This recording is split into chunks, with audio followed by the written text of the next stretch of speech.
자, 이제 오늘은 앞서 우리 오전 공부 시간에 인사 나누고 소개해 드린 것처럼 필리핀 민다나오 섬의 동남쪽에 있는 다바오시에서 목회하는 우리 빅 버날레스 목사님을 통해 하나님의 말씀을 듣겠습니다.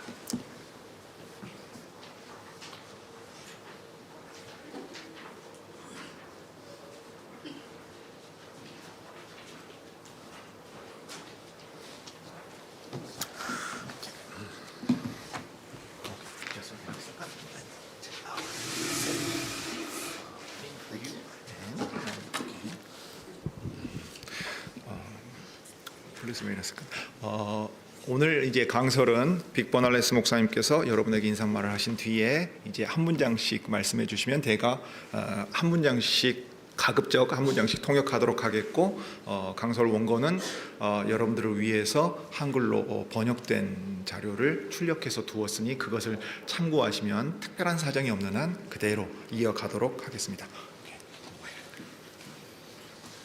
Good morning, brothers and sisters. I am bringing greetings from our church, Davao Covenant Reformed Church. 형제자매 여러분 안녕하십니까? 여러분께 저희 교회인 다바오 언약 개혁교회에서 인사를 전합니다. It is my privilege to stand before you today and minister to you the living word of God. 오늘 여러분 앞에 서서 하나님의 살아있는 말씀을 전할 수 있게 돼 큰 영광입니다. Thank you very much for praying for our church in Davao City, our family, and especially for our son Roy. 다바오에 있는 저희 교회와 저희 가족, 특히 여러분 수요기도회 때 그 소식을 잘 말씀드렸는데요. 로이가 암이 발견되어서 한쪽 다리를 절단해야 했던 그 어려운 시간 동안 함께 기도해 주신 여러분께 진심으로 감사드립니다. May the Lord bless you richly with His grace. 주께서 여러분에게 은혜를 충만하게 내려주시기를 빕니다. Congregation of our Lord Jesus Christ, we all have hopes and dreams. 회중 여러분, 우리 모두는 꿈과 희망을 가지고 있습니다. I dream that our country, the Philippines, will be released from her foreign debt of some $120 billion. 저는 저희 나라 필리핀이 1,200억 달러에 달하는 외채에서 해방되는 것을 꿈꿉니다. Let me add the explanation. 사실은 이게 얼마나 된지 감이 안 와가지고 제가 한화로 찾아봤어요. 1,200억 원유도 많잖아요. 1,200억 달러입니다. 그러면 한화로 환율도 올라갔네요. 환산하면 1,640조에 육박합니다. 그래서 물어보니까 원금 상환은 꿈도 못 꾸고 이자 갚는 것도 버겁다고 그 얘기를 들었습니다. Although the Philippines is known as a Christian, actually a Roman Catholic nation in the Far East, yet the evils of corruption, injustice, and idolatry are also widespread in the country. 필리핀은 극동 지역의 기독교 국가, 사실상은 이제 로마 가톨릭 국가인데요. 그렇게 알려져 있지만 부패와 불의, 우상 숭배의 이 악한 것들이 널리 퍼져 있습니다. This situation is comparable to that of Israel during the time of Prophet Elisha. 이런 상황은 선지자 엘리사 시대의 이스라엘 상황과 매우 비슷합니다. Israel was God's chosen nation. 이스라엘은 하나님께서 택하신 나라였습니다. God chose Israel and brought her out of slavery from Egypt to bring her to a land flowing with milk and honey. 하나님께서는 이스라엘을 택하시고 젖과 꿀이 흐르는 땅으로 이끌어 가시기 위해 이집트에서 노예 생활하던 이스라엘을 이끌어내셨습니다. God has saved Israel so that she will worship him. 이스라엘을 구원하신 목적과 이유는 이스라엘이 하나님을 경배하게 하시려고 한 것이었습니다. By being faithful to God, Israel would be blessed and a blessing to the nations for the glory of God. 아브라함에게 약속한 것처럼 하나님께 신실하게 붙어 있음으로써 이스라엘은 복을 누리고 열방에 그 자신이 복이 돼서 하나님의 영광을 드러내게 될 것이었습니다. In many ways, God has blessed Israel with many blessings. 여러 가지 면에서 하나님께서는 이스라엘에 많은 복을 내려 주셨습니다. Yet, as soon as he experienced abundance and prominence among the nations, Israel forgot the Lord. 그럼에도 불구하고 이스라엘은 풍요로움을 누리고 이방 민족들 사이에서 명성을 얻자마자 주님을 잊어버렸습니다. She instead follows the ways of other nations, which are detestable to God. 그 대신 하나님께서 미워하시는 다른 나라의 길로 행했습니다. And one despicable practice in Israel is the evil of oppressing the poor and the helpless, which is the case in our text today. 이스라엘의 비열한 행위 중 하나는 가난하고 힘없는 사람들, 그러니까 도울 사람이 없어서 무력한 사람들을 억압한 행위였는데 오늘 본문이 바로 그 대표적인 사례입니다. Chapter 4 of 2 Kings records 4 miracles which show that God is the giver and sustainer of life for those who come to him in faith, whether Jew or Gentile. 열왕기하 4장에는 하나님께서 그 사람이 유대인이든 이방인이든 할 것 없이 믿음으로 자기에게 나오는 사람들에게 생명을 주시고 그 생명을 유지시켜 주시는 분이라는 것을 보여주는 기적 4가지가 기록되어 있습니다. Our text pertains to the first miracle. 오늘 살펴볼 본문은 첫 번째 기적에 관한 내용입니다. And here we consider how the Lord miraculously provides for the widow with oil. 여기서 우리는 주께서 기적을 통해 과부에게 기름을 공급해 주신 내용을 살펴보겠습니다. God performs a miracle for the poor widow. 하나님께서는 가난한 과부를 위해 기적을 행하십니다. We will consider 3 aspects of this miracle. 우리는 이 기적의 3가지 측면을 생각해 보겠습니다. First, this miraculous provision is a response to a desperate situation. 이 기적적인 공급은 첫째로 절박한 상황에 응답하신 것입니다. Second, this miracle is an act of divine compassion. 둘째로 이 기적적인 공급은 하나님께서 당신의 긍휼하심을 친히 나타내신 일입니다. And third, this miracle is a sign of a dramatic redemption. 셋째로 그리고 마지막으로 이 드라마틱한 극적인 이 구원은 표적입니다. So first of all, let's look at this miracle as a response to a desperate situation, verses 1 and 2. 자, 2절에서 이제 첫 번째로 절박한 상황에 응답하신 내용을 생각해 보겠습니다. Our text begins with the wife of a prophet crying out to Elisha. 오늘 본문은 선지자의 아내가 그 선지생도의 아내가 선지자 엘리사에게 부르짖는 것으로 시작됩니다. Now we need to understand that this is no ordinary cry. 우리는 이 외침이 평범한 것이 아니라는 것을 깨달아야 합니다. Her cry was a plea of a helpless person who is in a very serious situation. 그녀의 부르짖음은 매우 심각한 상황에 처한 무력한 사람의 탄원이었습니다. In her crying, we must feel the anguish and pain in her voice as she approaches her husband's master. 그녀의 이 부르짖음과 울음 속에서 우리는 그녀의 목소리에 담겨 있는 고뇌와 고통을 느껴야 하는데 특별히 남편의 주인인 선지자 엘리사에게 다가갈 때 그러했습니다. She said, "Your husband, your servant, my husband is dead." She had lost her husband by death. 그녀는 선지자 엘리사에게 당신의 종 제 남편이 죽었습니다라고 말했습니다. 그녀는 남편을 그 죽음으로 잃었습니다. We do not know how he died, but to lose a husband in her time is to lose a human provider and protector. 그 여인의 남편이 어떻게 죽었는지, 왜 죽었는지 우리는 알 수 없지만 그녀가 살던 시대에 남편을 잃고 홀로 남는다는 것은 자기를 부양할 사람이자 보호해 줄 사람을 잃어버려서 그래서 아무것도 가지고 있지 않은 무기력한 사람이 되는 것과 같습니다. So she is helpless now. 그래서 이제 그녀는 도와줄 이가 아무도 없습니다. But as if her troubles were not enough, another misfortune confronts her. 하지만 그것으로 충분하지 않다는 듯 또 다른 불행이 그녀를 찾아왔습니다. She is also on the brink of losing her two children to slavery. Verse 1. 1절에 보면 특별히 1절 하반절에 보면 이 과부는 두 아들이 있었는데 그 두 아들이 빚 때문에 노예가 될 처지에 놓여 있었습니다.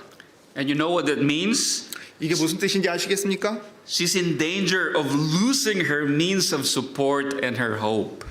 예, 이 과부는 자신을 부양할 사람과 희망을 완전히 잃어버릴 그런 위험에 처해 있었다는 얘기입니다. Let me add the explanation. 여러분 한번 이거 생각해 보시죠. 한국 전쟁 때 남편을 잃고 아들 둘이 남았어요. 어린 아들이 이제 커서 어머니를 돕겠다고 하는데 빚을 져가지고 이 아들 둘이 다른 사람의 집에 팔려가야 되는 상황이 된다고 생각해 보십시오. 이 여인이 얼마나 절망적이었겠습니까?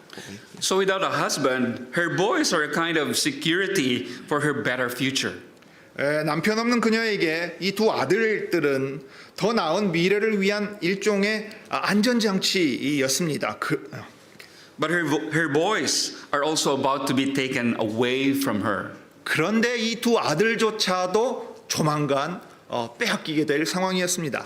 We are not told how this debt was incurred, 어떻게 해서 이렇게 빚지게 됐는지 우리는 알 수 없지요. but it is there, threatening her very soul. 그렇지만 이 빚은 그녀의 영혼을 위협하고 있었습니다. Boys and girls, it is like your parents have incurred a huge debt they cannot pay, and the creditor insists that you go to jail instead of them. 청소년 여러분, 특별히 빅봉 목사님이 우리 청소년들을 염두에 두고서 이 설명을 붙이고 있습니다. 이것은 어떤 상황과 같냐면 여러분의 부모님이 갚을 수 없이 큰 빚을 졌는데 빚쟁이가 와서 부모님 대신에 아들, 딸인 여러분이 감옥에 가야 한다고 말하는 것과 똑같습니다. Isn't that scary? 무서운 얘기죠? This widow feels distressed, just as your parents would feel devastated if you're going to jail for unjust reason. 청소년 여러분이 만약 합당하지 않은 이유로 이 어머니를 대신해서 감옥에 가게 된다면 그 부모님이 당연히 넋을 잃고 망연자실에 있을 텐데 이 미망인도 그 과부도 똑같은 괴로움을 느꼈을 것입니다. So she is in despair. 예, 완전히 절망에 빠져 있었습니다. Now in verse 1 also tells us that her husband had been part of a group called the Sons of the Prophets. 자, 1절에 보면 그녀의 남편이 선지자의 아들들, 영어로는 Sons of the Prophet이고 우리 번역본에는 선지자의 생도들, 학생들처럼 번역되어 있습니다. 여하튼 이런 그룹, 무리가 있었는데 그 그룹의 일원이었음을 우리에게 알려줍니다. In 2 Kings 2, there are several places in Israel where this group exists. In Gilgal, in Bethel, and Jericho. 예, 열왕기하 2장에 보면 이스라엘의 이러한 선지 생도들 그룹이 존재했던 여러 장소가 언급되는데요. 길갈, 베델, 여리고가 그곳입니다. And many of these men had wives and children, as in the case here. 예, 우리가 오늘 열왕기하 4장에서 볼 수 있듯이 이 선지자의 아들들, 선지 생도들 중 상당수는 이미 혼인해서 아내가 있고 자녀도 있었습니다. So who were these men? 그렇다면 이 사람들은 도대체 누구였을까요? They were the ones preparing for or engaged in prophetic ministry. 그들은 예언자로서의 사역을 준비하거나 그 사역에 이미 종사하고 있는, 그 사역으로 섬기고 있는 사람들이었습니다. Someone has noted that these sons of the prophets may represent the closest Old Testament equivalent to a theological seminary. 어떤 사람은 이 선지자의 아들들 선지 생도들이 오늘날 신학교에 해당하는 또는 신학교에 다니는 신학생에 해당하는 구약에 가장 가까운 사례일 수 있다고 지적했습니다. Further explanation. 예, 실제로 제가 신학교에 갔을 때도 뭐라고 얘기하는지 아십니까? 선지 동산에 모인 생도들이라는 표현을 자주 썼습니다. In that case, her husband was a seminarian studying under the supervision of Prophet Elisha, probably at Gilgal Theological Seminary. 예, 이제 그런 식으로 생각해 본다면 이 경우에 남편은 그 엘리사 선지자가 지도 교수인 셈이고요. 그래서 슈퍼바이저가 되겠지요. 그래서 그 아래서 공부하고 있는 길갈 신학교 신학생이라고 볼 수 있겠습니다. And he was a faithful seminarian, mind you. She tries to remind Elisha, you know that your servant feared the Lord. 예, 그리고 그는 신실한 신학생이었는데 그걸 어디서 알 수 있냐면 그 아내가 당신의 종이 여호와를 경외한 줄을 당신이 아십니다라고 말한 데서 알 수 있습니다. The text does not tell us how his family or this family ended up in a huge debt, but there are things we need to know why they may have incurred it. 이 가족이 구체적으로 어떻게 해서 이 큰 빚을 지게 됐는지 본문이 말하고 있지는 않지만 그 당시 일반적인 상황을 고려해 본다면 어떻게 빚을 지게 됐는지 우리가 좀 생각해 볼 몇 가지 사항이 있습니다. First, it was certainly difficult to be a faithful prophet during this period of Israel's history. 첫째로 이스라엘 역사 가운데 이 시기에 선지자로서 신실하게 살아간다는 것은 참으로 힘든 일이었습니다. If you were a God-fearing prophet at this time, you will not be well supported by the people because they will hate you for the message you proclaim. 여러분이 만약 이 시기에 하나님을 두려워하는 선지자로 살았다면 백성들은 여러분이 선포하는 메시지 때문에 여러분을 증오했을 겁니다. 싫어하는 정도가 아니에요. 매우 미워했을 것이고 따라서 백성들에게 제대로 된 지지를 받지도 못했을 겁니다. The people comfortably serve the Canaanite god Baal, and if you will tell them to repent from their idolatry and follow the Lord, they will not like it. 백성들은 가나안의 신, 그 풍요의 신을 바알을 섬기면서 편안하게 지내고 있어요. 우리 국민 소득이 3만 6천 불이 넘어가는 시대를 살면서 종교를 믿는다는 것이 얼마나 어리석냐고 말하는 현대인과 똑같을 겁니다. 그런데 당신이 그들에게 우상 숭배를 회개하고 주님만을 따라야 한다고 말하면 그들이 좋아할 리가 없지요. They will disdain you. 예, 그들은 당신을 경멸했을 겁니다. So if you are to survive as a prophet, you may have to be dependent upon the gifts of the faithful Israelites at that time, and there were only a few of them. 따라서 선지자로서 살아남아서 그 일을 계속하려면 당시 이스라엘 백성들 가운데 신실한 믿음의 사람들이 선물로 기꺼이 주는, 우리로 치면 연보에 가깝겠지요. 이 연보에 의존해야 하는데 이스라엘 백성 가운데 그런 신실한 사람들은 얼마 남아있지 않았습니다. You may also have to sell your property or place it as collateral, or you may have to work. 또는 재산을 팔거나 또 가지고 있는 재산을 담보로 제공하거나 생계를 위해서 일을 해야 할 수도 있습니다. Exactly same in South Korea. 예, 지금 우리가 살고 있는 한국의 상황이 정확히 이것과 똑같습니다. 사사기 때도 나오는 얘기입니다. So these prophets may have enjoyed just a little more than the barest necessities of life. 따라서 이러한 선지자들은 오늘날로 말하자면 최저 생계 수준에서 조금 더 이제 누리는 정도였다고 말할 수 있습니다. The prophets and priests of Baal, however, are living the lifestyle of the rich and famous. 그렇지만 바알의 선지자와 제사장들은 부유하고 유명한 사람들의 생활 방식으로 풍요롭게 살고 있었습니다. Second, for some years past, Ahab and Jezebel were in power. 둘째로 과거 몇 년 동안 아합과 이세벨, 가장 악명 높은 커플입니다. 이 두 사람이 권력을 잡고 있었습니다. And the faithful followers of the Lord were persecuted. 그리고 신실하게 주님을 따르는 사람들은 계속해서 핍박받고 있었습니다. The prophets of the Lord also went in danger of their lives. 예, 열왕기상 18장에 보면 선지자들도 자기 생명을 위협받고 있었습니다.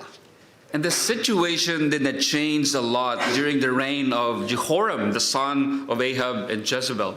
여호와의 진노 아래서 아합과 이세벨의 시기가 지났지만 그들의 아들 여호람 통치 기간에도 그 상황 자체는 크게 바뀌지 않았습니다. And this story happened when Jehoram was Israel's king. 그리고 본문의 이 이야기는 여호람이 이스라엘의 왕이었을 때 일어난 일입니다. Maybe it was not as bad as it was during Jezebel's time, but still it was a tough time for the prophets of the Lord. 어쩌면 이세벨 시대만큼 나쁘진 않다 할 수도 있겠지만 주님의 선지자들에게는 여전히 힘든 시기였습니다. You may not be able to identify with the poor situation of these prophets. 여러분은 이 선지자들의 열악한 상황에 공감하기 어려울 수도 있습니다. But you must see their struggle in living their faith in an environment that is cold, if not hostile to God. 하지만 하나님께 적대적인 정도까지는 아닐지라도 냉혹한 환경에서 신앙생활을 하고 있는 그들의 고군분투, 투쟁을 눈여겨보셔야 합니다. And when you do, you would understand them in their desire to live faithfully in this idolatrous society, just like ours, where the Lord or His word is not widely honored. 그렇게 할 때 주님이나 그분의 말씀이 널리 존중받지 못하는 우상 숭배로 가득한 사회, 곧 우리가 살고 있는 이 사회와도 같은 그런 곳에서 신실하게 살고자 했던 그들의 열망을 공감하고 이해할 수 있을 것입니다. Yes, if you remain faithful to God in a world that denies His rule, you will be persecuted, even impoverished by the world. 그렇습니다. 하나님의 다스리심을 거부하는 세상에서 하나님께 신실하게 살고자 하면 세상에서 핍박을 받고 심지어 경제적으로 가난해질 수도 있습니다. But in reality, you who are faithful are blessed in the eyes of God and are rich toward Him. 그러나 실상은 신실한 여러분이야말로 하나님 보시기에 복을 받고 그분을 향해 부요한 사람이라 인정하실 겁니다. What I'm saying is that Israel in general has abandoned her faith in God. 제가 말씀드리고 싶은 점은 이스라엘 백성 대다수가 하나님께 대한 믿음을 저버렸다는 것입니다. She stopped loving the God who never stops loving His people. 자기 백성에 대한 사랑을 하나님께서는 멈추지 않으시는데도 불구하고 이스라엘 백성들은 그 하나님을 사랑하지 않았습니다. So we see here how unfaithfulness to God's law opens up to all kinds of misery. 여기서 우리는 하나님의 율법에 신실하지 않게 행함으로써 온갖 종류의 비참한 일들이 나오는 것을 볼 수 있습니다. The widow's predicament would never happen in the first place if Israel faithfully obeys the covenant law of God. 이스라엘이 하나님의 언약법에 신실하게 순종하며 따랐다면 이러한 과부의 곤경은 애초에 일어나지도 않았을 겁니다. Remember that God has instituted in Deuteronomy chapter 4 a form of relief for the poor among them, which was to prevent this kind of situation. 하나님께서는 이런 상황, 동족을 노예로 빚 때문에 팔아야 되거나 팔려가게 되는 상황을 막기 위해서 신명기 4장 4절과 또 7절부터 11절에서 가난한 사람들을 위한 구제 제도를 제정해 주셨음을 기억해 보십시오. There may be an instance when an Israelite falls into poverty that he had to sell himself as a slave. 이스라엘 사람이라도 가난에 빠지게 될 수 있지요. 그럴 때 노예로 팔려가야 하는 경우도 생깁니다. But then again, Leviticus 25 states that the master must treat such a person not as a slave, but as a laborer. 그렇지만 레위기 25장 39절부터 43절에 따르면 거듭 나오는 얘기지요. 주인은 그런 사람을 동족을 노예가 아닌 일꾼, 노동자로 대우해야 한다고 명시되어 있습니다. In other words, God would never allow an Israelite to become a real slave of another Israelite. 다시 말해서 하나님께서는 이스라엘 사람이 다른 이스라엘 사람의 노예, 일하는 일꾼이나 종 정도가 아니라 신분을 아예 노예로 만들어버려서 재산처럼 부리는 것을 결코 허락하지 않으셨습니다. Nowhere in the law of the Lord can we find any provision granting a creditor to do what the widow in this story feared to happen. That is, for the creditor to come and take her sons to make them slaves. 이 이야기에 나오는 그 과부가 두려워했던 일, 곧 채권자가 와서 빚쟁이가 와서 그 자기 아들들을 데려가 노예 삼는 것을 채권자, 빚쟁이에게 허용하는 조항은 주님 율법 어디에도 없습니다. In fact, when things like this happen, the prophets of the Lord are quick to denounce such injustice, as in the case of Amos and Isaiah. 예, 이제 뒤에 선지서, 구약성경 뒷부분에 선지서에 가면 그런 예들이 오히려 나타나는데요. 아모스서나 이사야서에도 나오는데 그때 선지자들이 한 것에서 볼 수 있듯이 주님의 선지자들은 이와 같은 일이 발생하면 즉시 그것은 주님 앞에 옳지 못한 일이라 크나큰 악이라고 불의를 고발했습니다. God has also provided laws pertaining to kinsman redeemer. 하나님께서는 이게 이제 룻기 같은 데 보면 나오는 건데요. 친족의 기업 물을 사람. 근데 영어 단어를 한번 잘 보시면 이게 구속자라는 말과 같은 redeemer입니다. redeem하는 사람이기 때문에 기업 물을 사람에 관한 법도 친히 마련해 주셨습니다. A kinsman redeemer is the nearest relative who could step in and buy back what his relative was forced to sell. 친족의 기업 물을 사람은 자기 친족이 강제로 팔아야 했던 물건, 이스라엘에게 있어서는 특별히 자기의 유업인 땅이겠지요. 그것을 다시 사들일 수 있는 가장 가까운 친척을 말합니다. Allow a second for explanation. 그래서 한자 문화권에서는 속한다 하는 단어를 쓰는데요. 이게 중국 그 법규 안에 남아 있는 겁니다. 이게 팔았잖아요. 그럼 다시 가져오려면 어떻게 되느냐? 그 값을 치러야 돼요. 값을 치르고 가져오는 거예요. 이게 속한다 하는 겁니다. So the kinsman redeemer is a rich benefactor, a relative who sets free the debtor by paying the ransom price. 친족의 기업 물을 사람은 부유한 후원자, 그 넉넉히 그 값을 대신 치러줄 수 있는 사람이어야 되겠죠. 그래서 이 랜섬 프라이스, 영화의 유괴범들이 몸값 요구할 때 그게 랜섬입니다. 이 랜섬 프라이스인데 그게 이제 속전입니다. 빚을 대신 갚아주는 거예요. 돈으로 대신 갚으니까 이제 속전인데 속전을 지불해서 채무자를 자유롭게 해주는 친척입니다. We don't know whether the widow had relatives or not who can redeem her and her children from debt. 과부에게 자신과 자녀들을 빚에서 구해줄 수 있는 친척이 있었는지 없었는지 우리는 알 수 없습니다. Two things are sure.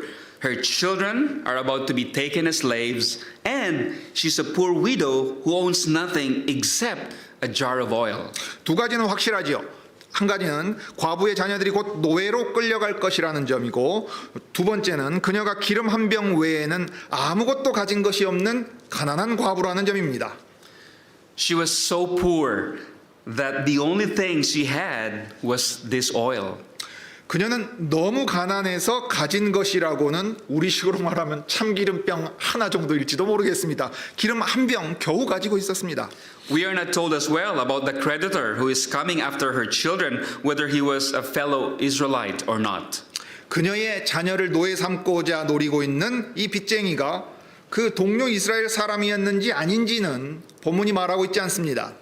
Whatever the case may be, the creditor could have been a follower of Baal whose only aim was to become rich, even at the expense of others. 하지만 이스라엘 사람이건 아니건 상관없이 이 빚쟁이는 다른 사람을 희생시켜서라도 부자가 되는 것이 유일한 목표였던 바알의 추종자일 것이라 생각할 수 있습니다. So the creditor here is like the devil who oppresses people and treats them without mercy. 사실 우리가 이 대부업체의 이야기들을 많이 듣지 않아요? 그것과 같은 겁니다. 여기서 빚쟁이는 사람들을 억압하고 자비 없이 대하는 정말로 마귀 같은 악마 같은 그런 존재였습니다. So who can save the widow and her sons now from such oppressor? 그렇다면 도울 리 없는 이런 과부와 그 아들들을 이런 힘 있는 압제자로부터 구할 수 있는 이가 누구겠습니까?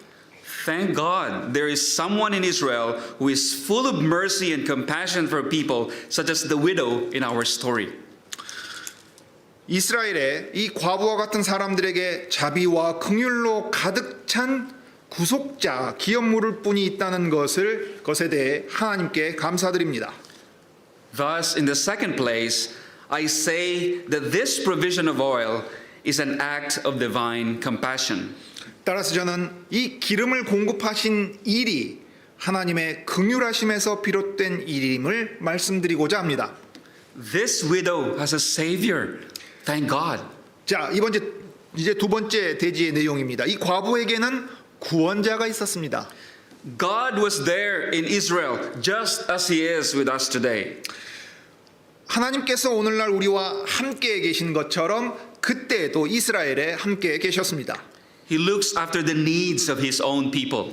그분은 자기 백성의 필요를 돌보아 채우십니다. God sees our sufferings and he knows our every need. 하나님께서는 우리 고통을 보고 계시고 우리의 모든 필요를 아십니다. His gracious protection and provision will come as a response to our cry for help. 그분의 은혜로운 보호와 공급하심은 도움을 찾아 부르짖는 우리 외침에 대한 응답으로 임할 것입니다. The psalmist says, a father of the fatherless, a defender of widows is God in his holy dwelling. 시편 기자는 68편 5절에서 이렇게 말합니다. 그 거룩한 처소에 계신 하나님은 고아의 아버지이시며 아버지 없는 자들의 아버지이시며 과부의 재판장 보호자가 되신다 말합니다. Yes, this widow may have felt the whole weight of the world on her shoulder, but we need not ignore her boldness to approach Elisha for help. 분명히 과부는 세상의 모든 무게를 자기 어깨에 짊어지고 있었겠지요. 그렇지만 엘리사에게 담대하게 도움을 청한 그녀의 용기를 우리는 눈여겨보아야 합니다. In doing so, she showed her faith in God. 그렇게 함으로써 이 과부는 하나님께 대한 자기 믿음을 보여주었습니다. So to those who walk by faith, God reveals himself as the source of life and freedom. 하나님께서는 믿음으로 행하는 자에게 생명과 자유의 원천이신 근원이신 자기 자신을 계시해 주십니다. God assures us that if we walk by faith, we will enjoy real life and freedom that the world doesn't know. 하나님께서는 우리가 믿음으로 행할 때 세상이 알지 못하는 참된 생명과 자유를 누릴 수 있다고 우리에게 확신시켜 주십니다. As we think about Elisha's question to her, how can I help you? We need to remember that Elisha was the prophet of God. 자, 이제 2절 이하에서는 우리 번역의 뉘앙스가 약간 다르니까 영어 자체로 생각해도 좋습니다. 우리 그 빅버너레스 목사님의 표현대로 무엇을 도와드릴까요? 마치 우리가 가게 가서 점원에게 듣는 것 같은 얘기고, 한글 번역은 마치 선지자가 무게 잡고서 내가 너를 위해 어떻게 하랴 사극 느낌이 나게 돼 있습니다. 그런데 되게 친절하게 뭘 도와줄까? 어떻게 해줄까? 이렇게 접근하고 있는 것을 생각해 보겠습니다. Elisha represented the person, the power, and the care of God. 2절을 생각해보면 엘리사가 하나님의 선지자였는데요. 엘리사는 하나님의 인격과 능력과 돌보심을 대표해 사람들 가운데 있었습니다. And now this widow is in the presence of Elisha. 이제 이 과부는 바로 그런 엘리사 선지자 앞에 서 있습니다. By crying out to him, she was seeking God's intervention through Elisha, whose name literally means, "My God is salvation." 그녀는 이 과부는 그 선지자 엘리사에게 부르짖음으로써 문자 그대로 엘리사의 이름 자체가 이 뜻입니다. 나의 하나님은 구원이시라 하는 뜻을 가진 엘리사를 통해 하나님께서 친히 개입해 주시기를 요청하고 있었습니다. Elisha is like Jesus, who is filled with compassion and looks at the oppressed with the heart of a shepherd. 마태복음 9장에 보면은 무리를 보시고 민망히 여기시는 예수님의 그 긍휼히 여기시는 모습이 나오는데요. 엘리사는 긍휼로 충만하고 목자의 심정으로 억눌린 사람들을 바라보는 예수님을 닮은 선지자였습니다. In those dark days of apostasy, God has acted powerfully through his prophets. 이 어두운 배교의 때에 하나님께서는 선지자들을 통해 강력하게 역사하셨습니다. Through them, God confirms his covenant care for Israel. 그 선지자들을 통해 하나님께서는 이스라엘에 대한 언약 가운데 약속하신 하나님의 이 돌보심, 권고하신다, 찾아가고 구원하고 책임져 주시는 이 모든 일들을 행하셨습니다. When Elisha asked her, "How can I help you?" he was in essence saying, "What do you want God to do for you through me?"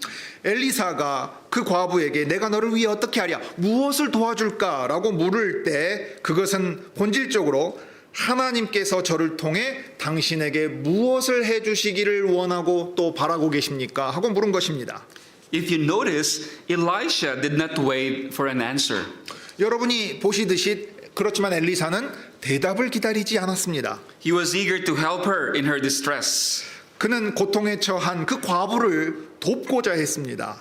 He did not wait for an answer. He told her what she needs to do at once. 선지자 엘리사는 대답을 기다리는 대신에 그 과부에게 당장 무엇을 해야 할지 알려주었습니다. The woman told Elisha that the only thing she has was a jar of oil. 그 과부는 엘리사에게 자신이 가진 것뿐이라곤 이 기름 한 병이라고 말했습니다.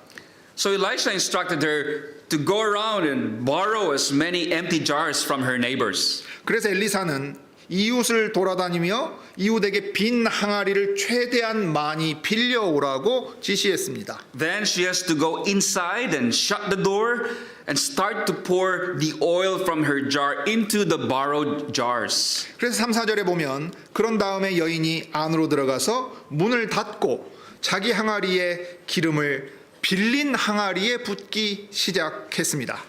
These are simple instructions that one can easily follow, but without faith in God, these words mean nothing at all.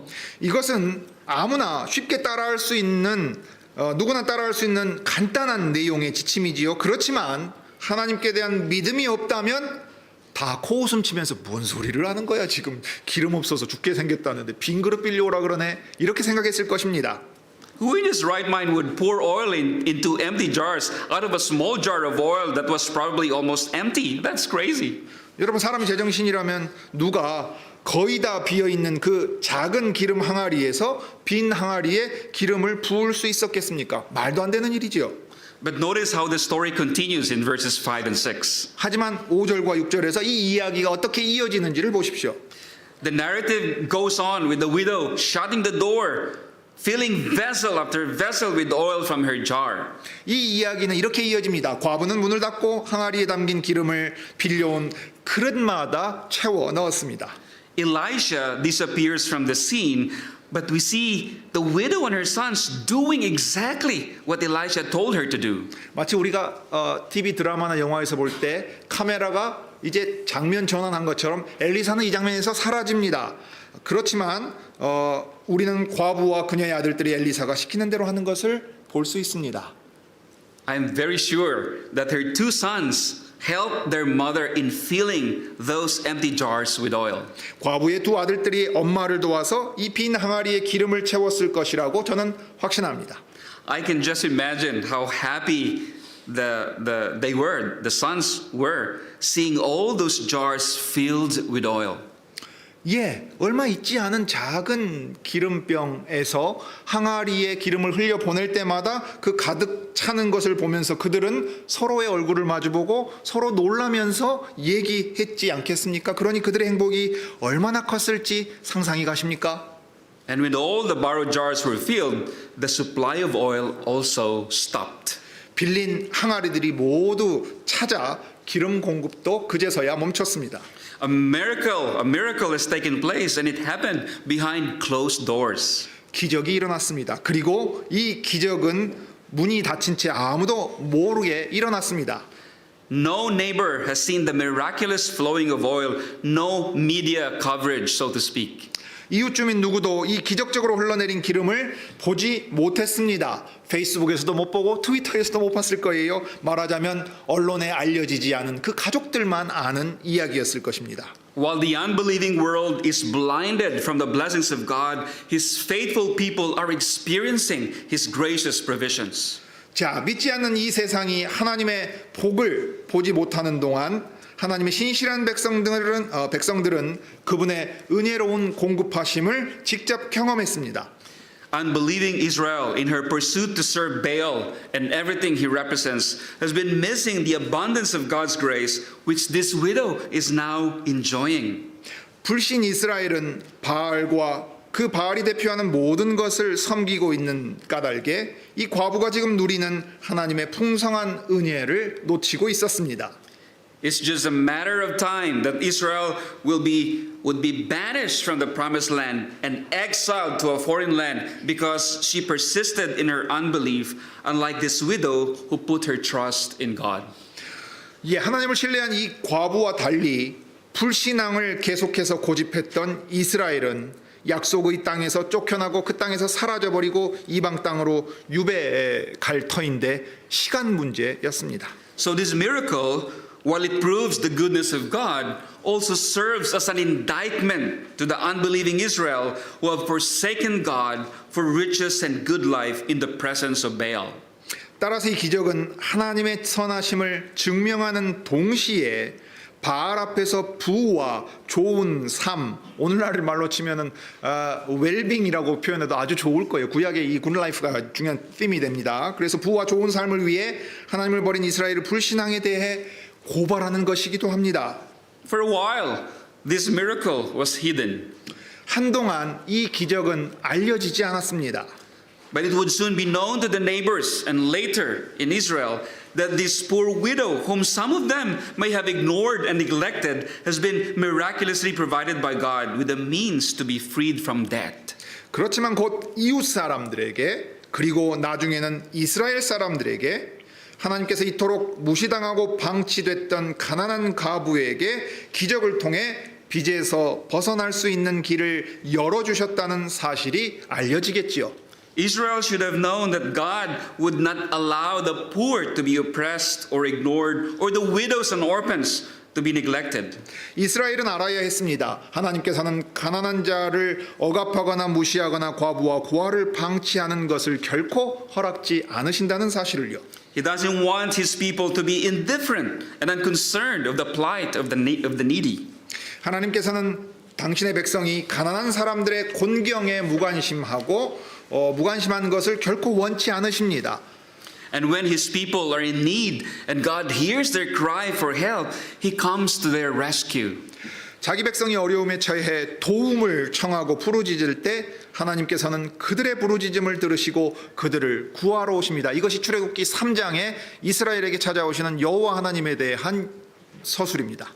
Thank God that he has sent his son Jesus Christ to us, poor and needy as we are, like the widow, because of our sins. 우리 죄로 인해 이 과부와 같이 가난하고 궁핍해진 우리를 위해 그분의 아들 예수 그리스도를 보내주신 우리 하나님께 감사드립니다.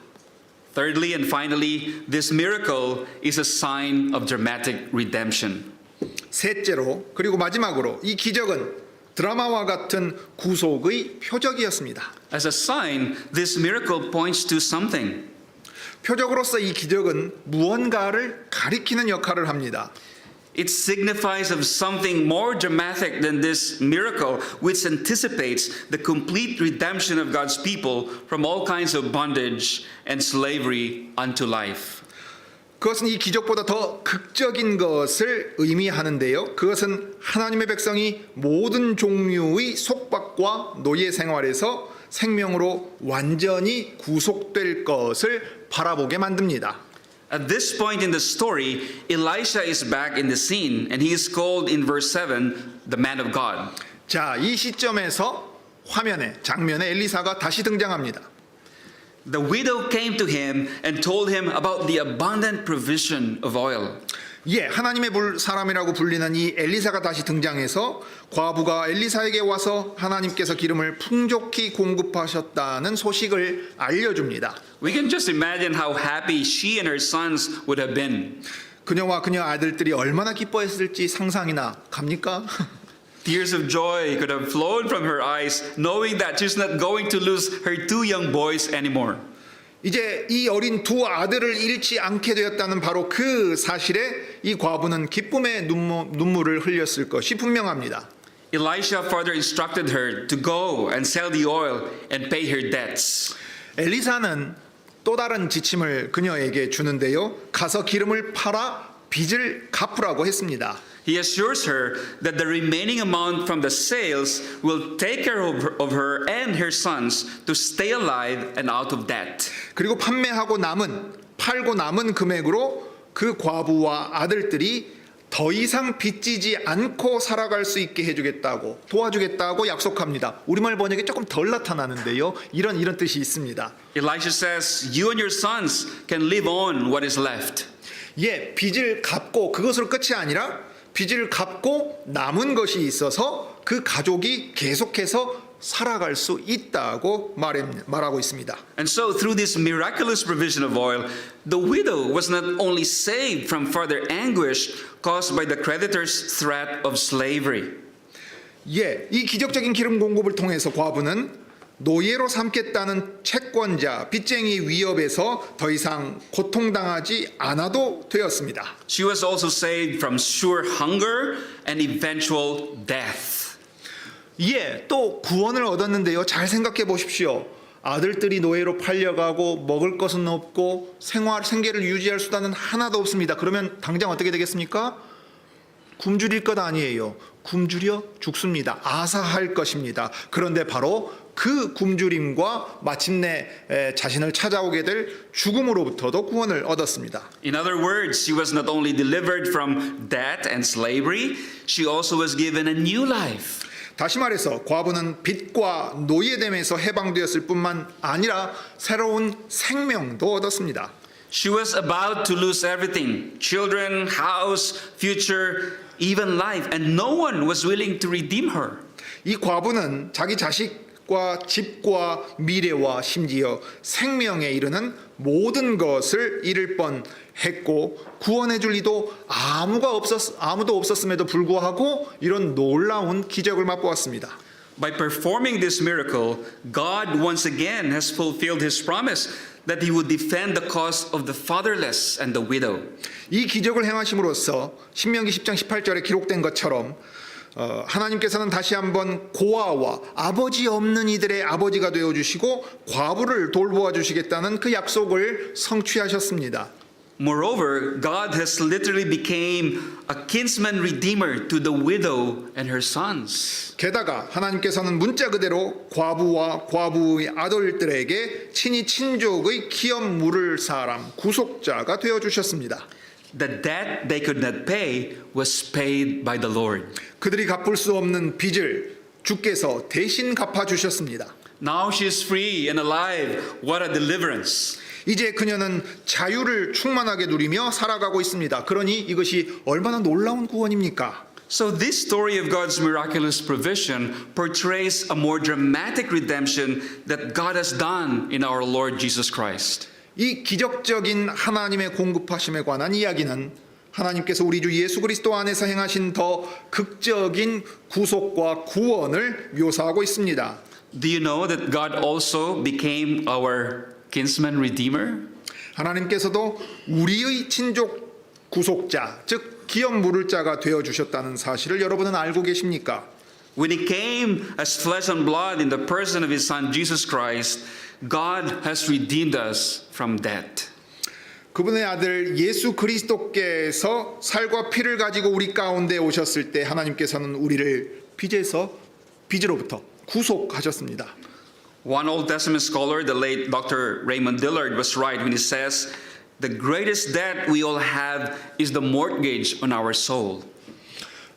웨스트민스터 신학교에서 구약학을 가르쳤던 그리고 이 이야기에 관련해서 책도 썼던 레이먼드 딜라드 박사는 이렇게 말했습니다. 우리 모두 가진 가장 큰 빚은 우리 영혼을 저당 잡힌 바로 그 빚입니다. It is a debt we cannot pay, but God can pay it. 그 빚을 우리는 갚을 수 없지만 하나님께서는 갚으실 수 있습니다. He has paid it by giving his own son as a ransom for our souls. 하나님께서는 자기 아들을 우리 영혼을 위한 대속물로 주심으로써 그 빚을 대신 갚아주셨습니다. And so, brothers and sisters, in Christ, we are brought into God's kingdom debt-free. 그러므로 그리스도 안에서 형제 자매된 여러분, 그리스도 안에서 우리는 빚진 것 없이 하나님의 왕국에 자유로이 들어갈 수 있게 되었습니다. Now God calls us to live in that freedom by living in faith and obedience to His word. Amen. 이제 하나님께서는 당신의 말씀에 대한 믿음과 순종으로 바로 그 자유를 누리며 살라고 우리를 부르고 계십니다. 아멘. Let us pray. 이제 기도하겠습니다. Our Heavenly Father, thank you for setting us free from our sin. 하늘에 계신 우리 아버지, 우리를 죄에서 자유케 해 주심을 감사드립니다. Thank you for paying the debt that we cannot pay. 우리가 갚을 길 없던 바로 그 빚을 우리를 대신하여 갚아주심을 감사드립니다. Thank you for sending your Son, Jesus Christ, to deliver us from the power and penalty of sin. 아버지의 아드님 예수 그리스도를 우리의 죄값을 대신 치르고 죄의 권세에서 해방하기 위하여 우리에게 보내주심을 감사드립니다. In Him and through Him, we offer our lives to you as living sacrifices. 예, 그리스도 안에서 그리고 그리스도를 통하여 우리가 우리 자신의 삶과 생명을 살아있는 제사로 산제사로 하나님께 올려드립니다.